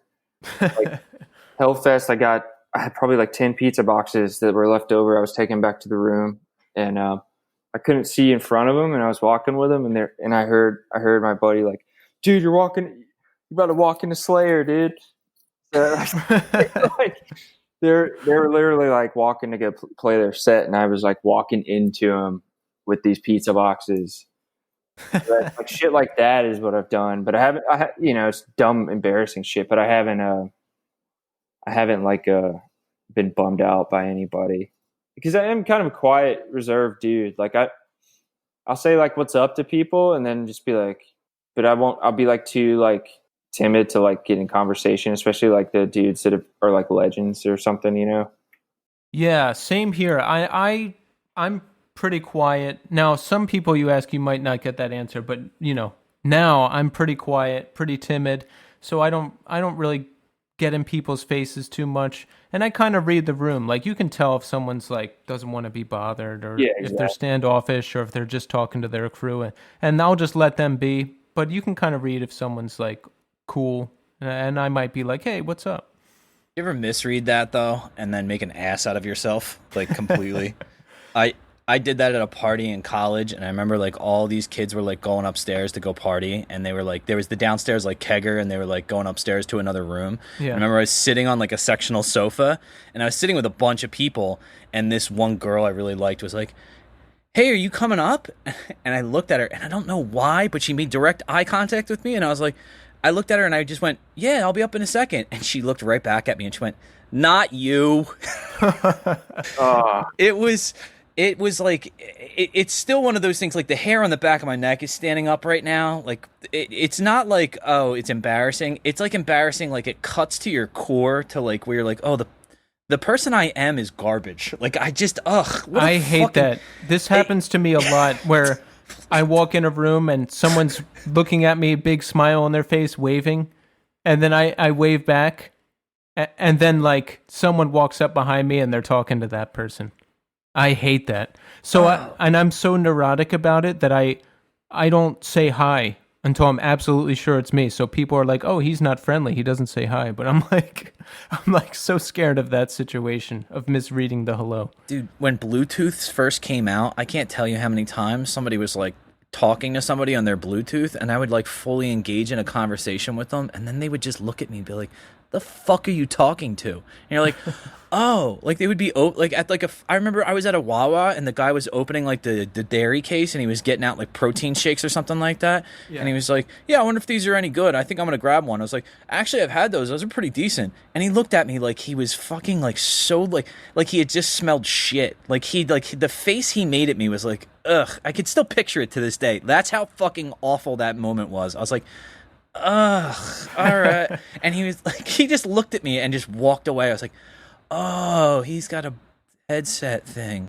So I haven't really been disrespected or had a bad experience with anyone I really respect so far. But back in the day, people used to actively try to keep me away from certain people and certain bands because I was always so out of my mind, drunk and high that like my friends would be like, "All right, we can't let him talk to so and so because he'll talk their ear off." And the only I've probably disappointed other people because I remember I remember Garrett Klon from Texas is the Reason played an acoustic show in Philly, and I went and I was real drunk, and afterwards I went up and I like talked his ear off. I had my arm around his shoulder, and I was like close talking him. I was like, "I started this band. It sounds like Texas and this and that." And I was just talking. Like, so I used to do shit like that. Oh, Keith, I'm sweating right now. I'm like, ugh. I can't deal that type of uncomfortability. Like, I know some people can exist in that, and some people even relish it. Like, but I that's why I can't watch. Like, people like my wife really likes The Office. Yeah. I watch that show, and I'm like, this is so cringy. Like, that guy's such a douche. Like, he's so obnoxious and so not getting other people's social cues. And Yeah. my wife's like, that's the funny part. I'm like, it's not funny though. It's sad. Like, why are you laughing at it? Like, it seems more like you're laughing at this guy's pain. She's like, yeah, but that's why. Cause he's like a lovable kind of like loser, but he's like, he's endearing. I'm like, I don't get it. Today I went into my Gmail. I wanted to see how far back it goes, and I saw back to like 2010. And I was just looking through like old band emails, and at one point I was like, "Hey, can you drive me and all my gear this really far distance to to drop me off? There's $20 in it for you." Like that. That's what I said in the email. I was like, "Wow, what a dickhead I sound like." Here's $20 in it for you. Yeah, I was like, that's how I asked. Like, wow, I hope I'm not that same person. Man, email is always weird. It's always hard to judge like an email. I've gotten some emails to where I'm like, what does that mean? Because you can't like read emotion out of an email. So you're like, is this dude being a dick, or is this dude mad at me, or like, Yeah. There's no tone to it. So you're just like, I've gotten those emails back from like supervisors where they're like, looked at it, everything looks fine. It's like fine, like okay, or like fine, like we have to have a conversation about this later. Like I immediately like Keith, you're saying, like my neurosis goes into like overdrive, and I just like I immediately picture the worst, and like then I'm like, all right, so this is how I'm gonna get fired. I'm gonna sit in a chair. They're gonna make me sit down. They're gonna do that, and I'm like, oh no, this is just it's like, my brain just gets out of control with it, because like it's one line, but you read into it so much. That's why I like emojis. Now, obviously, you can't use them in most work situations, but, if I'm sarcastic, joking around, I can do the laughing with tears emoji. And I use the prayer hands emoji a lot to signify, like, humbleness. Yeah. You know what I mean? Like, I'm not coming at you. Like, I'm like, saying this statement or it's with like a bowed head. Thanks, man. Yeah, yeah. So, those are helpful. So, Evan, you were rolling with Royal Thunder for a while, like 8 years, or wait, from 2012 to like 2018. Did you ever share with anyone why you ended up leaving that band? It's just I was ready to kind of get my own ship and steer my own ship and do my own thing for a while. That's because I hadn't been able to do that in so long, and I missed. Yeah.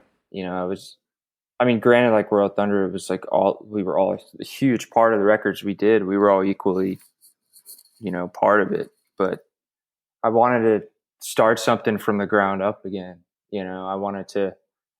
I left in 2018, and then like a couple of months went by to where I was kind of like thinking about what to do, and then Juan and I got back in touch, and we were like, "Dude, let's do another Stallone EP, whatever. We might as well." And that's how the whole thing started. So it's just kind of like picked up where it left off back in the day. But I just wanted to do my own thing again. I mean, we're all still, we're all still cool and stuff. We're still nothing like that or anything. But it's you're just ready for the next chapter. Yeah, exactly, man. So how are you making ends meet now that the entire music industry is shut down? Dude, it's been fucking hard. I mean, savings, luckily, and unemployment. Yeah. When I'm not playing, I do tech work, I work in a warehouse where we rent out gear to like touring bands or rehearsals and stuff like that. So I pack drum riders all day, mm-hmm. and it's all free, freelance work, like 1099 work, and all my summers work, like my bread and butter, just basically overnight was gone as soon as live events hit the shitter, Yeah. So I just, applied for unemployment, luckily, and was able to get through after a few months from calling hundreds of times. Yeah. But so that it's been tough, man. I mean, right now it's just kind of like I'm just thankful to have my wife by my side, and both of us are just taking it day by day, and thankful to, I know a lot of people have it a lot worse, and I feel like right now, as long as you got a roof over your head, and like that's, I mean, what more could you need right now? Because it's just fucking going south. But like I was saying earlier, I think there's going to be like a huge musical revolution after all this shit's over. Absolutely, yeah. And I think that too. Like, I get upset about how much money is going on my credit card, and I think I'm never going to pay all this off. But then I'm like, hey, I mean, I live in a nice big apartment by myself in Williamsburg. I've got food, I've got a job. Everything's going to work itself out. I just got to be patient. It's a way to think about it, man, because it's just like, what else can you really do right now, dude? So I feel like right now, just focus on keeping yourself and your loved ones safe, and then just get ready to rip when you can again. I mean, Exactly. I found I end a lot of like people, like if it's somebody I'm not in like contact with a lot, I find myself ending text messages and emails with "stay safe." Like, yeah, just that reminder of like, make sure, like, take care of yourself. Like, Yeah. getting weird out there. Because I remember when this first started, and I guess it was about maybe 3 or 4 weeks in. Keith, a mutual friend of ours, Chuck Moran, the guy that does all the horror prints, he does like a lot of gig posters and stuff for bands and stuff like that. Yes. And he posted, I don't remember who sings it, but it's that old song from the 50s, "See You in September." And I remember being like, ha ha ha, what if this lasts till September? What a joke. And then Here we are. Tuesday of next week is September 1st. Like, Yeah, I didn't really understand it at first. Like, I wasn't really taking it that seriously at first because nothing was shut down in New York yet. You know what I mean? Like, people were just saying, oh, you have to quarantine. But I was like, but bars are open, restaurants are open, everything's open. If I quarantine, everyone is still going to be out doing everything. And then once they officially shut everything down, that's when it kind of became real to me. And I was like, oh, shit, I got to do this. This is real. And I've been taking a lot of precautions. I wear the mask everywhere. I still wipe down all my groceries with Clorox wipes. Yeah. I still wash my hands when I come in the house. All that stuff. it's the thing. I mean, I was the same way, dude. Like Juan was telling me, because like I was the same way in the beginning. I was like, oh, it's just, this, they say this kind of shit all the time. And then Juan's like, I don't know, dude. I think this is different. And I was like, all right. And then he was like, check this out. And he sent me like the CDC dude who came on the Joe Rogan show. Mm-hmm. And he was like talking about the virus. And I was just, and that's when it really kind of changed my perspective, because I was like, holy shit, this is different. Like, yeah, because that's when that realization of like, this, because remember when it first started, they were just like, yeah, it's really just affecting people that are like 65 and older, people that are like, morbidly obese, people that are diabetic, people that have pre-existing conditions. That's who it's affecting the most. Yeah. And then you hear about, I remember somebody posted a story like in April, and it was about a young doctor in an emergency room who was like in good health, and he was like 32, and he was on a ventilator and finally died after like 2 weeks. And I was like, okay, never mind. Change plans, fucking locking up. Everybody's in. Like, we have a big thing at our house where we used to go every Friday night with like my girls. We would go out and get stuff to eat. Like, we would go, get pizza somewhere, or, go to a sit down restaurant and have like dinner as a family. And then it just became like, okay, we're not going anywhere. Like, we only have really started getting like takeout, like getting like either picking up food or getting food delivered like in the last month. Yeah, it's really sad, man. Like, I don't know if you guys have seen, there's like this progression of pictures of this guy who died. He was like around our age, and he's like, oh, I'm not going to wear the mask. I don't need to take precautions. And then the next picture is like, oh man, I have the coronavirus. It's really hard to breathe. This sucks. And then the next picture is like his obituary. yeah. And it's just really sad, man. Like, I don't want to see that happen to anybody. Yeah. Like, I just wish people would take the right precautions and be as safe as they can, and you don't have to die from this thing, hopefully. Well, it's like, dude, just put a mask on your face, and if you're gonna get around, if you have to get around people, just make sure you get tested, dude, and like beforehand, and then you're negative, and then quarantine before that. Right. There's ways to be smart about it. It's just crazy when you drive by like a fucking movie theater or something down here, and there's like packed, and you're like, what the fuck? Are movie theaters open down there? Dude, everything's open down here pretty. Are you serious? Yeah. Dude, I can't even imagine that. What is it like? Nothing's open up here. Nothing big open. Like anything that where people would have to congregate nothing like that is open. Dude, it's crazy. I mean, dude, our governor's a total idiot, Georgia. I was thinking about this the other day. There was that guy, because Keith, you were talking about that progression of like the guy that was like our age, and you saw like his posts right in a row. Yeah. I remember he just passed away not that long ago, but he ran for president, I think, in 2012. Herman Cain. Yeah. Yeah. He was like he was the CEO. He was like a big business guy. He worked for like Pillsbury and Godfather's Pizza and shit like that. Right. And he was one of these people that was like, this is a Democratic hoax, and this is that, and very dismissive of it. And they one of the last pictures of him is at one of these like large like Republican convention type things.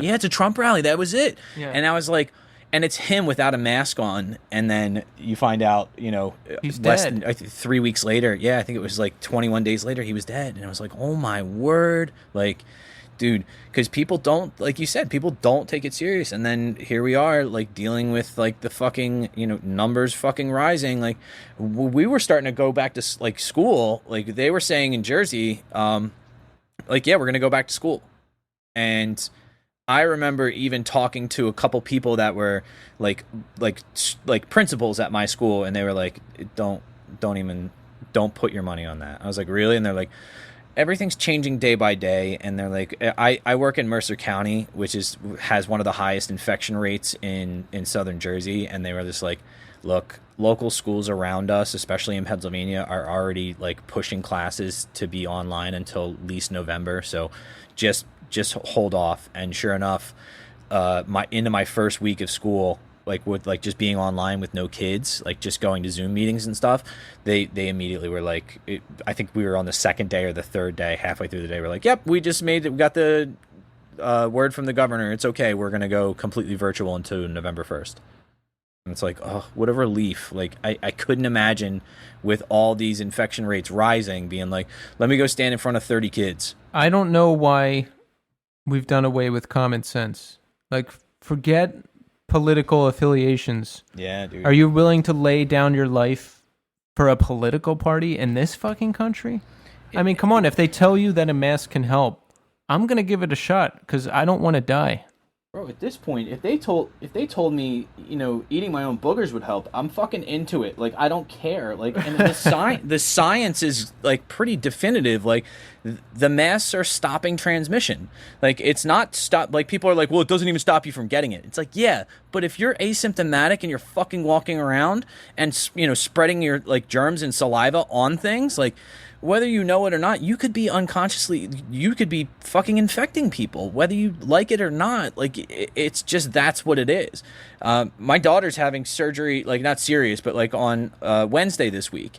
And I remember like when we got the phone call, like, hey, we're pushing back this surgery because it was originally supposed to be in June. And they're like, we're pushing it back. We're just going to wait.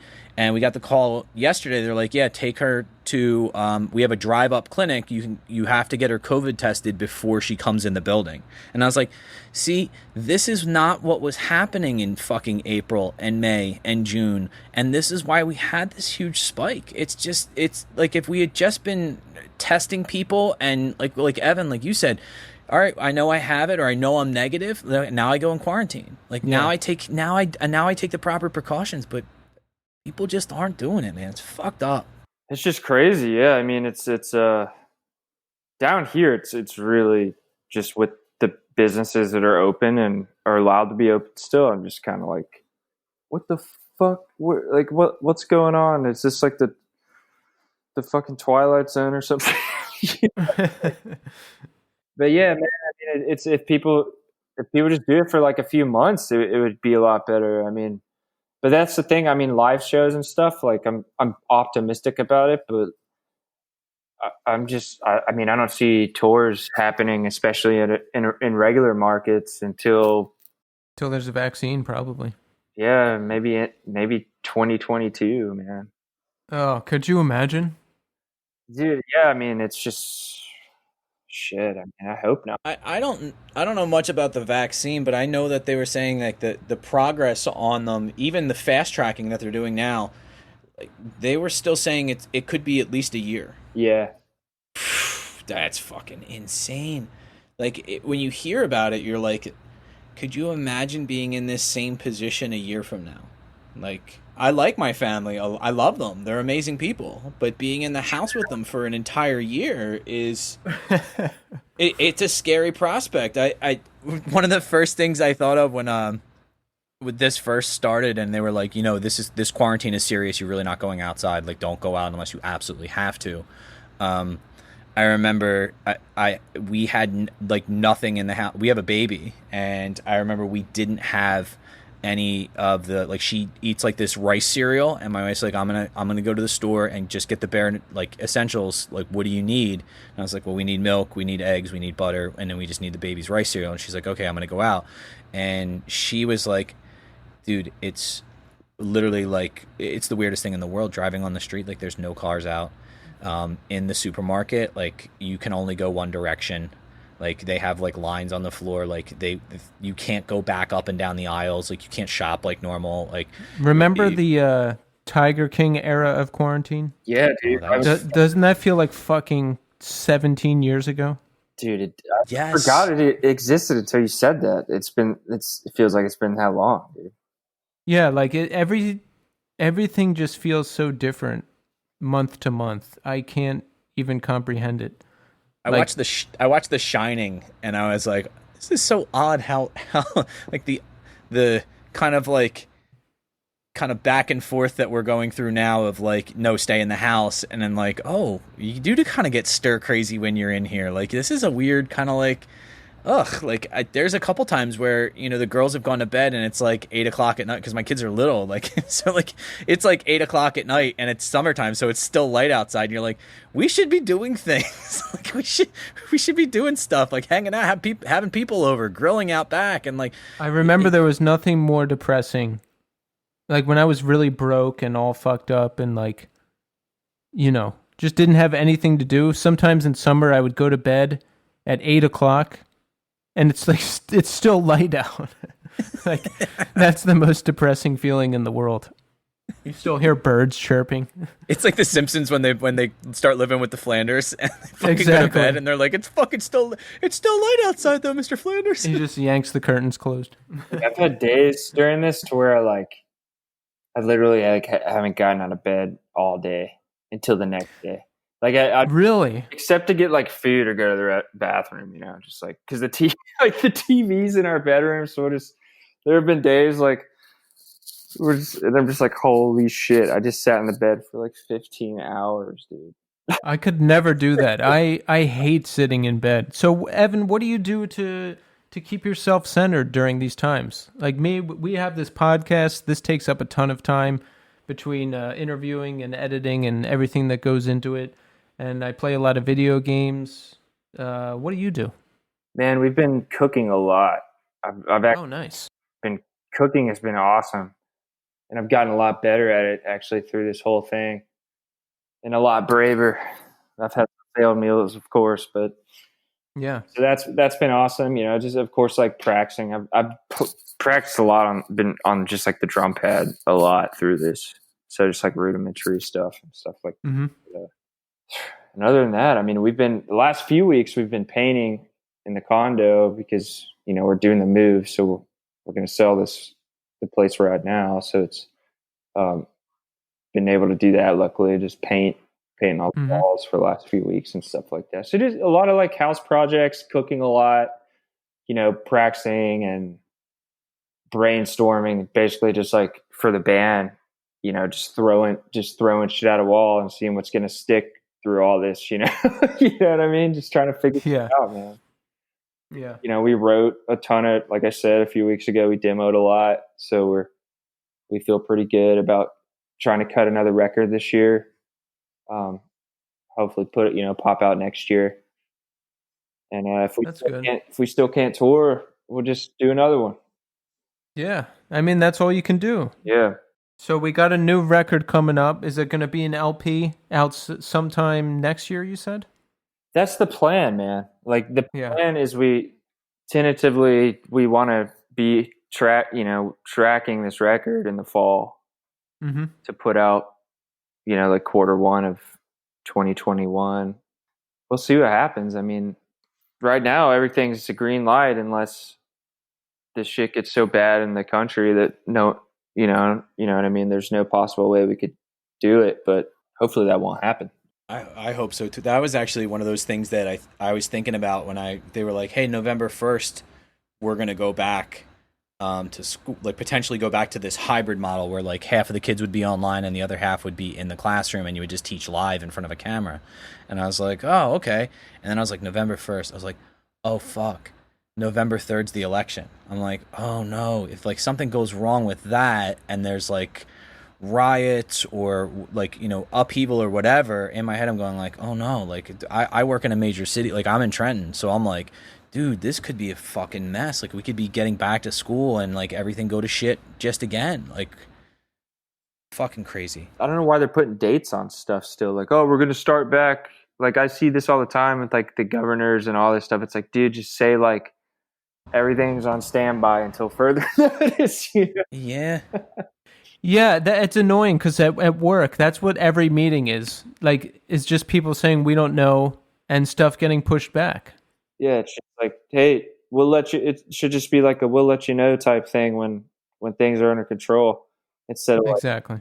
I see tour. I mean, even rescheduling tours, it's even a dice roll, and like I just feel for everyone right now because it's like you can reschedule a tour and you still don't know if it's even going to happen. So, I mean, that's why with us, we pretty much just gave up on touring on this EP, unfortunately, because I mean, first of all, it's our first EP, so we don't have a lot to tour off of it anyway. But Yeah. at the same time, it's like I'd hate to book a ton of shit and have it just fall through because of this shit. I'd rather wait until I know it's a green light 100% and then just go full steam ahead, Yeah. So let's say you don't play another show until the LP is out. You've got an LP out and an EP out. Now, do you back up time and do a release show for the EP? Do you only play stuff from the LP? How are you going to work it all out? Man, I think at that point we would probably just do a mix of everything. Yeah. I think that's what you got to do. Yeah, because the EP is 12 minutes, 12 minutes as a whole, so it's a shorty anyway. Oh, yeah, you could bang that out. Yeah. So it's funny because for that EP, we recorded like 8 songs. Oh, really? Yeah, and it's kind of the same thing, what we've always done. We'll record like double what we actually put on the record. Mm-hmm. Just so we have a little wiggle room, and we really have enough to work with to kind of get the right flow we want for the albums, So what do you do with the extra stuff? We've been messing with it, man. I mean, the original plan was to put out 2, like a part 1 and part 2, but then we demoed again and we were like, oh man, this stuff's cooler than like this stuff that was left over. So it's, how it is. As time goes on, you write stuff you like more type deal. But I mean, they're sitting in the archives. I mean, I think there's definitely a lot of cool stuff. Like I said, there's like 4 songs left over from that session. So they'll be out there in some capacity, I think, before too long, maybe like a bonus thing. I remember reading or hearing a while ago that Perry Farrell from Jane's Addiction, it was like their first album or one of their albums, and they took all the best songs from that session and saved them for the next album. Now that's a bold move. I would like to do that sometime. It's like you have your 4 best songs. It's like, nah, we're saving these for the next record. I mean, would you ever do that? 100%. I mean, that's kind of what we're doing now. Again, I mean, I'm still in the mindset of like I don't have to, like, a full-length album doesn't have to be like 10 or 12 songs to me. It could be like 6 or 7 songs. Yeah, in fact, I don't think it should be anymore. I'm annoyed with 10 and 12. Or no, let me say this. 10 is the absolute max. If you have an album with more than 10 songs on it in 2020, you shouldn't. You just shouldn't. Yeah, I mean, I've been there for a while too, because it's like, I mean, I judge it based off like classic metal albums, dude. Like the first three Metallica records were like anywhere from 7 to like 8, 9 songs. You know, it's like, but when you go in and you basically just pump shit out in the studio and record enough to where you have that wiggle room to kind of like pick and choose. I've always felt like that's the way to go, because it's like you're saying, like him saving songs for the next record, like that's awesome, especially this day and age when you can't rely on record sales anymore. You have to go out on the road. So like the more time you're off the road in the studio is more time you're wasting, you know. I mean, not wasting, but you know what I'm saying. So where it's like if you have stuff, the more prepared you are when you go in to record, the faster you're going to be in and out and get back on the road. I've always thought that's the way to go, man. Instead, because it sucks when you're in the studio. I mean, I've done records where where you're working on it for like 6 to 8 months, you know, and it's because we went in with nothing and it was all written in the studio, you know, so that kind of thing. But that's hard to do this age, you know. It's great when you can do it, but I mean, I wish you still could do it, because that's like what the OGs in the 70s and stuff would do. They'd go in for the studio for like a year, you know, Yeah. and just like fucking go crazy for a year and experiment. But like nowadays, you got to be quick about it to get back on. Right. Like I always read stories. Like I remember reading about Failure. Like they were putting speakers in toilets and like experimenting with all this shit. I'm like, imagine being able to fucking do that. Like imagine being able to experiment with stuff and just live in the studio and write and work with a producer. Like if never even gotten past the point where I had extra songs. I'm like, we wrote 5 songs. That's the fucking EP.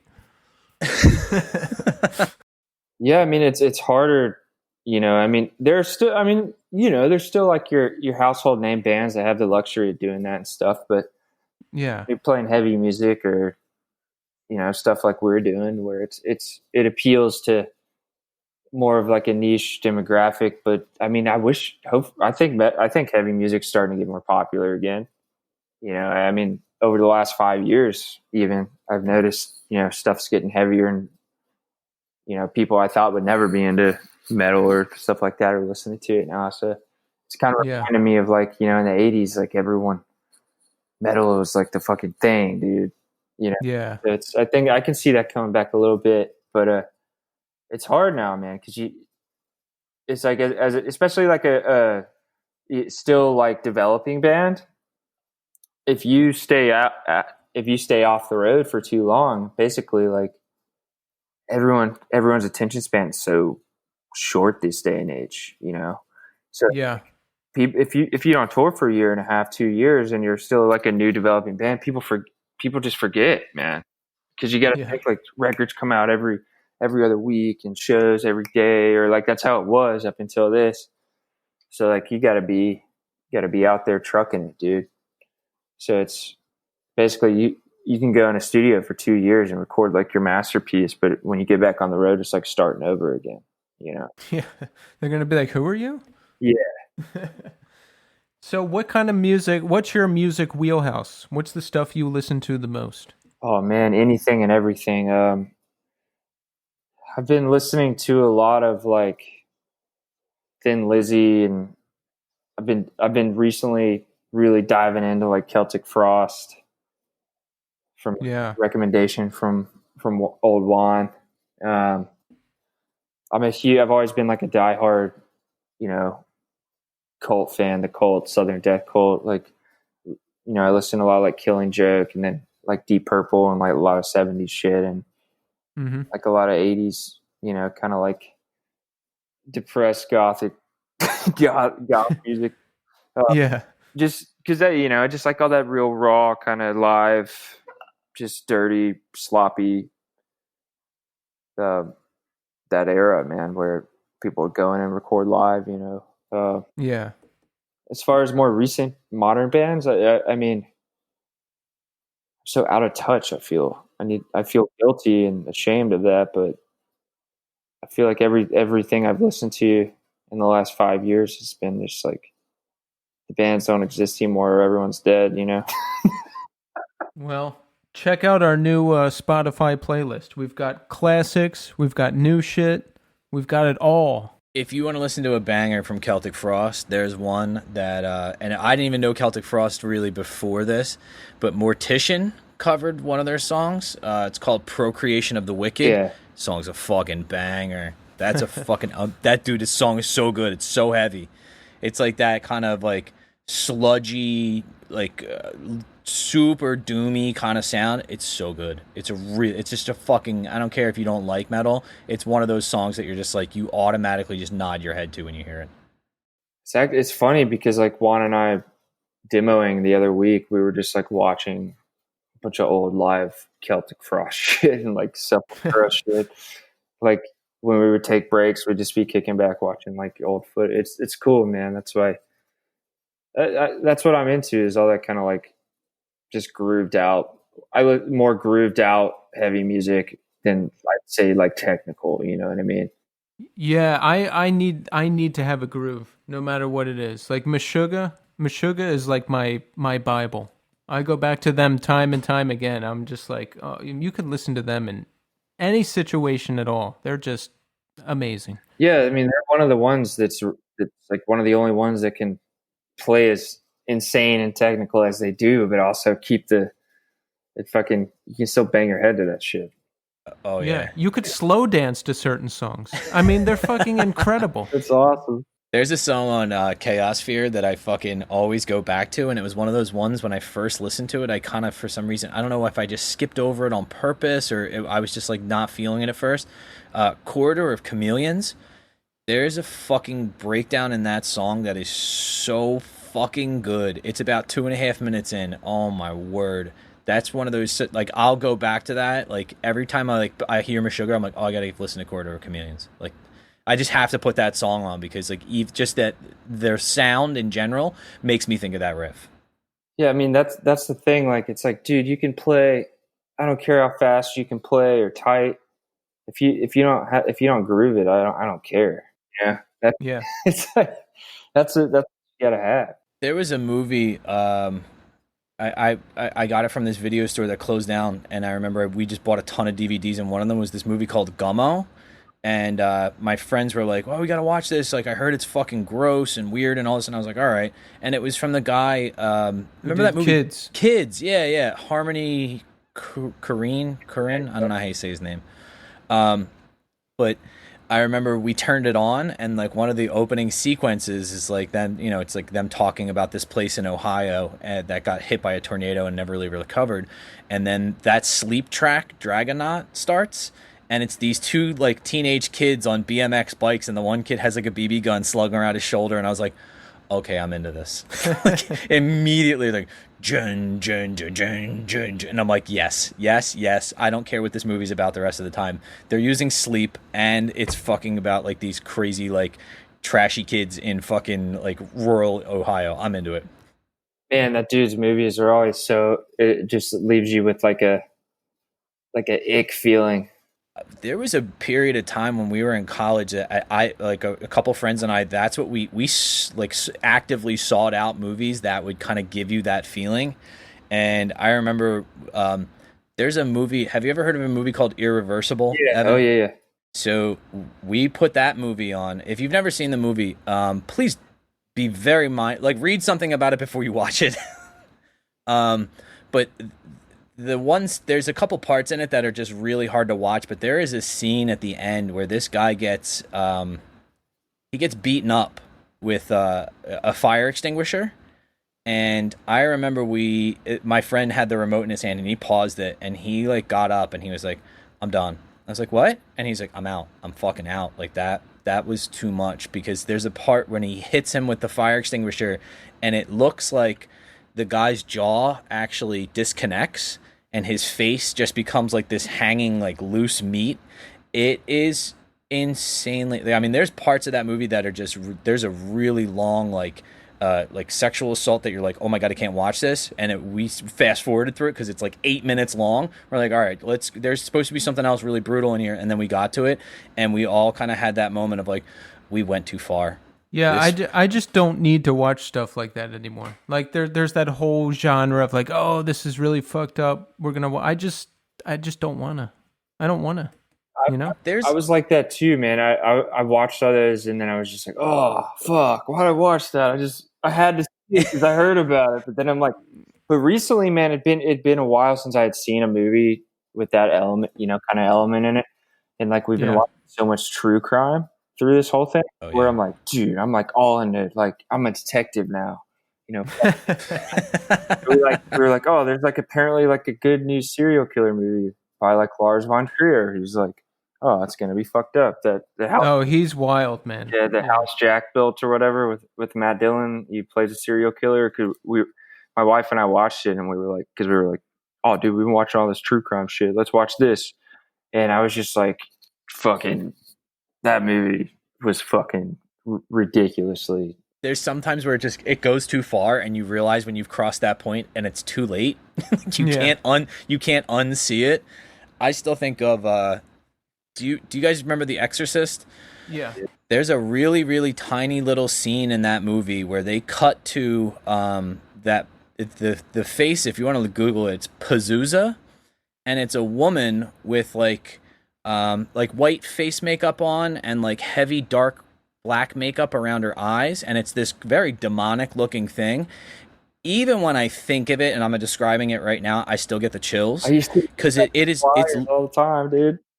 it's a 2-second part of that film, but it made the film so scary to me. And it's that, like when I'm at night, like, and I have to like lock up the house, I go and like lock all the doors and like check everything like before we go to bed, and I turn off the last light. If I think of that before I walk up the steps, I run up the steps. Like in my head, like she's grasping at my feet, she's about to get me. That's still one movie that's like it's hard for it's still hard. It still scares me every time I watch it. Yeah. Yeah, It's a scary one.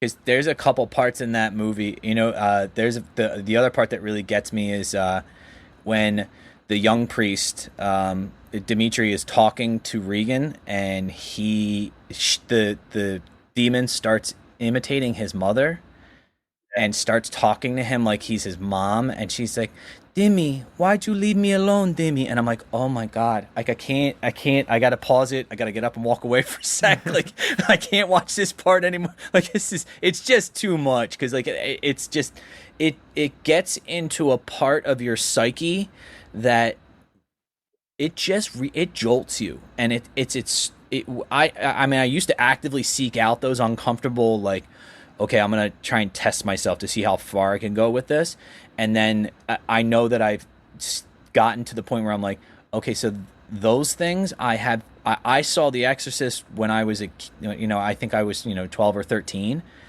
and those images still stay with me, and I'm 38 years old. Dude, yeah, same, dude. I mean, that scared the fuck out of me when I was a kid. And I that's the other thing that bugged me about, not bugged me, but when I liked horror movies when I was younger, because it seemed so outlandish.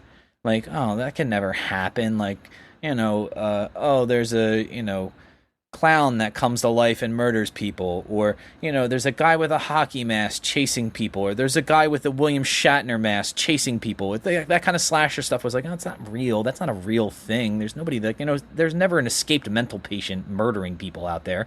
But growing up Catholic, I really internalized The Exorcist to the point where I was like, this could happen. Yeah, I would watch the stuff, and I don't know, I used to be entertained by it, and I liked really gross stuff, but now I don't like anything too gory or violent, and it just makes me sad. Like, it just bums me out, and I'm not looking for that feeling anymore. Did either of you guys see Midsummer?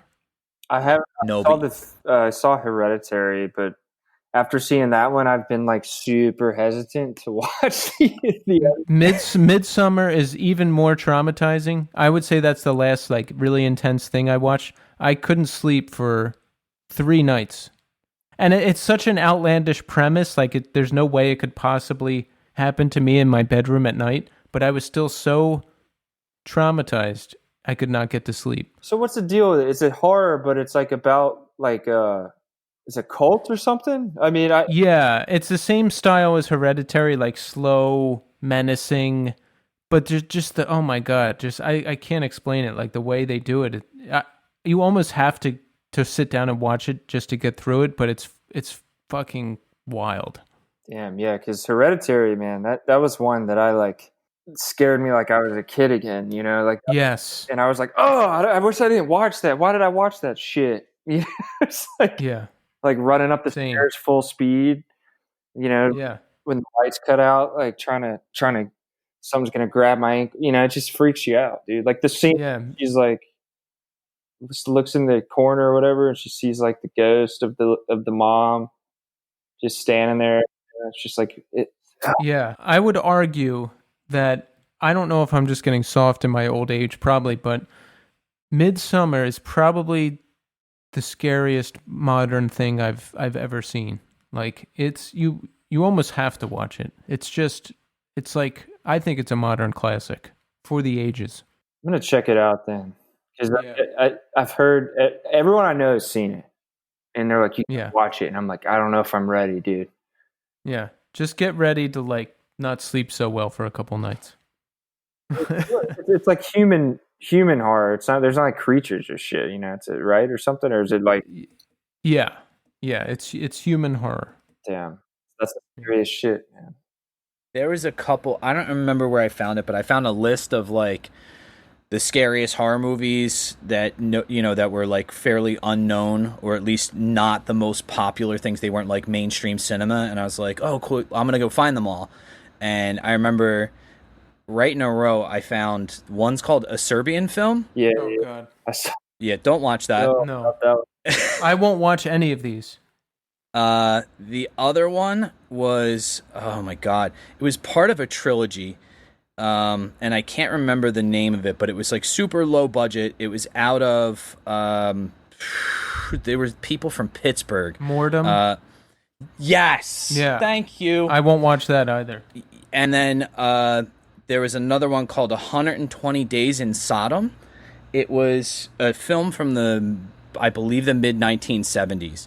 And these so it's like after Mussolini falls, like these four girls go to this like kind of like it looks like a boarding school kind of thing, and it is just it's one of these movies. It's like kind of like the precursor to like the idea of like Hostel. It's just torture. Like Yeah, you're just I'm not and into it's like that. I'm not watching this. I watched that one. And I remember I was so disappointed at the end because I was like, oh, this everybody kept saying it was this Japanese film. Audition. Yes, and I remember it's all subtitled. It's difficult to watch, but there's a part in that movie where like you kind of have this realization about a girl that goes in this audition, and there's a section where she's on the phone and it cuts down to the bottom of the phone, and you realize she's talking on a phone that's not plugged in.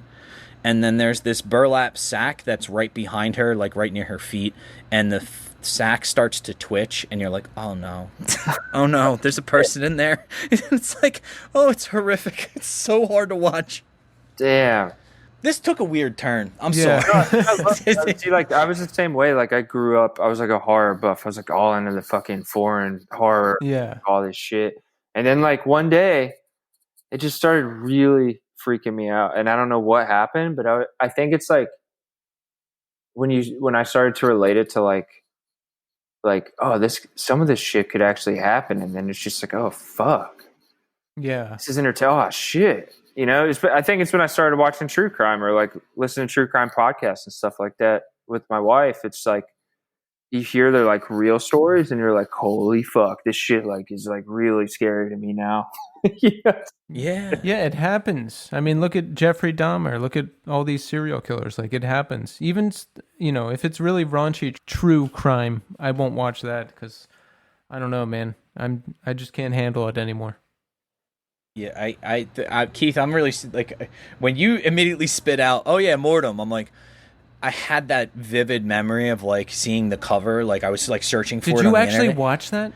I watched bits and pieces of it. Oh my God. The problem is that I remember this was like the days of like when you could go on to like Pirate Bay and stuff like that. Not like I would steal movies, Yeah. but Wink, wink. yeah, there were you could only get like sections of it. Like so when you would download it, it would be like part 1, part 3. Yeah. And I remember I clicked on one of them and I started watching it, and I was like, there's a feel to that movie that it feels like you're watching someone's home video, which that's obviously its intention, but it feels way too real. And it like if the sadistic kind of like sexual nature of stuff like that is off-putting to you, stay as far away from that movie as you fucking possibly can, because I remember even as like a 22-year-old, I was like, I'm turning this off. Oh yeah, I definitely won't watch it then, because like I've seen like Irreversible. I remember when that shit was like you were talking about it, and I watched it, you know, it's like the whole movie. It starts at the end, right, and it goes and like the whole premise is like he's trying to get the dude that assaulted his girl, right? It's like he's yeah. That's the entire thing is the chase to go get him. Yeah, and that's where he finds him at that sex club, and he just fucking caves his face in. Yeah, that movie was fucking brutal, dude. My buddy had a band called Irreversible. But I don't know if they based it off the movie or took the name for the movie, but like the logo looked the same, so I don't know. Oh. I don't know. That's a bunch of homeboys that did some killer records. Let's talk about what we have coming up. We're going to look forward to the next release from Moondestroys, right? Definitely, man. And we're going to check out Maiden Voyage on the streaming service of our choice, or YouTube if we're Tommy, right? Hey, YouTube just sounds the best, man. Yeah. Keith picks on me because I refuse to pay for Spotify, so I just I make my own playlists on YouTube and I just listen to them on there. And half the time when he sends me stuff, I'm like, "Yep, this is on YouTube. It's already on YouTube." Yeah, half the time, but the other half we can't. We can't connect, man. I eventually find it. I find it somewhere. SoundCloud, somebody put it up or something like that.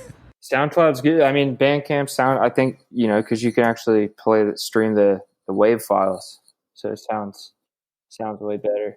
So we're going to check out Maiden Voyage. We're going to look forward to the next Moondestroys release, and that's it, right? Yeah, man. I mean, we're going to hopefully be putting out a new record first half of next year, if all goes according to plan. So, well, we look forward to it, and hopefully once you get back out on the road, we'll be able to come see you. You know, that's one thing I'm sad about. It's like we talked to all these bands, and I'm like, man, under normal circumstances, like we could fucking go see you and like hang out and stuff. And I'm like, that.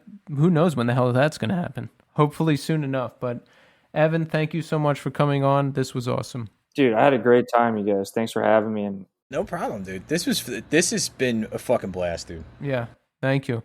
And folks, listen, I don't want to have to keep telling you.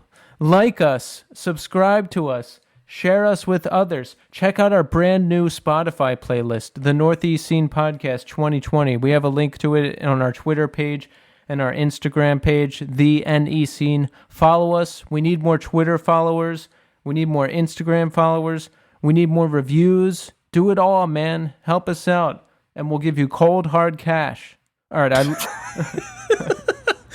I lied about that part. We don't have any money, but listen, we need your support, and keep writing us at northeastscene@gmail.com, because your stories are a part of this too. So thank you, everybody, and until next time.